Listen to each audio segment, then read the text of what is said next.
वनमाला अशोक भातनकर, राहते वाशीमध्ये. मला सकाळी दिल्लीवरून फोन आला होता, अननोन फोन आला होता आणि मला सांगितलं तुमच्या नावाने इकडे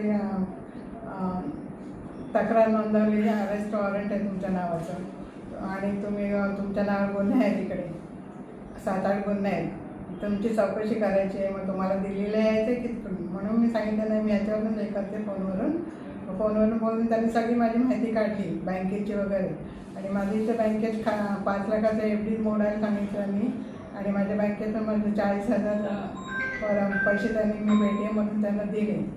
म्हणजे माझी फसवणूक झाली. मग बँकेत मी आले FD हे करायला, तर माझ्या डोक्यात विचार आला की आपण जाऊन पोलीस स्टेशनला कंप्लेंट करू. मग इथून मला यांनी पोलीस स्टेशनला 2 मुलगा दिला होता सोबत. मग ते सगळे आम्ही बँकेत जाऊन आमचं खातं बंद करून आलो आणि मग त्याचं हे पण बंद केलं. मग इथं पोलीस स्टेशनला मला साहेबांनी मदत केली, सगळ्यांनी, मोठ्या साहेबांनी सगळ्यांनी सांगितलं घाबरू नका. वाघमारे आणि जानकरांनी त्यांनी मला खूप सहकार्य केलं. आणि माझी सगळ्यांनी विनंती आहे की असे अननोन फोन उचलत जाऊ नका आणि बोलूच नका कोणाशी. मला सांगितलं तुमच्या मुलाला धमकी दिली की तुमच्या मुलाचं काहीतरी होऊ शकतं, असं तसं धमकी दिली, मारते जेवे मारू वगैरे. तर मी म्हणून पोलीस स्टेशनला आली कंप्लेंट करायला.